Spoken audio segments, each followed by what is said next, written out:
we all have trauma, whether it be big or small. I always joke. I'm always like, well, my kids better not talk about childhood trauma because they have the best freaking lives. And they do.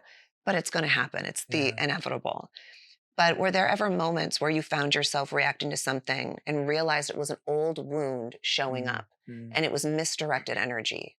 And if so, how do you catch yourself in doing that? Yeah. First of all, I want to say how great it is that you can accept that no matter how amazing a mom you are and how great the kids' childhoods are, that there will be I just know it. inevitably. I say it all the time to my wife whenever we're talking about having children. I'll always just say, like, we're not going to get it perfect.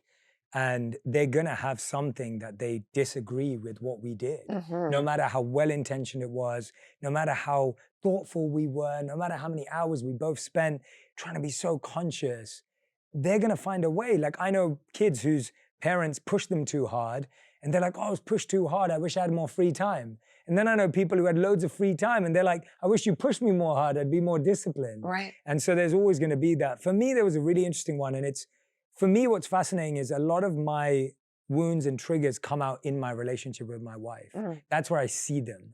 And I think I see them there very visibly because I'm most myself with her, but also because I'm most honest with myself in how I am with her, because Hmm. I want to love her and I want to be a great husband. That's the part where I evaluate myself the most because it's a role I take seriously. So I found that when me and my wife first got together, we've been together for 11 years now, I would be one of the most over-loving people. Hmm. So I was really good at like showing up, but being over the top in love. But what I would do is I'd then make her feel guilty if she didn't over-love me back. So I'd do all of this stuff because I wanted to, not because she asked. Right. And then if she didn't reciprocate at the same level, I would then make her feel guilty for it, or as if she didn't love me as much. And I realized that that's how my mom loved me growing up. Mm. It was how my mom loved me. My mom loved me and my sister with all her heart, but then we often were made to feel guilty if we didn't live up to that. Mm.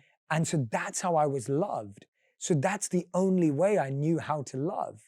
And when I kept doing it to my wife and it just kept pushing her away, and I saw her becoming more distant, and I saw that she didn't love me more when I made her feel guilty, she loved me less. Hmm.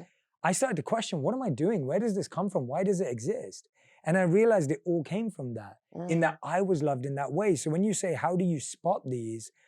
I always call it focus on the gifts and the gaps from your parents. Your parents gave you certain gifts.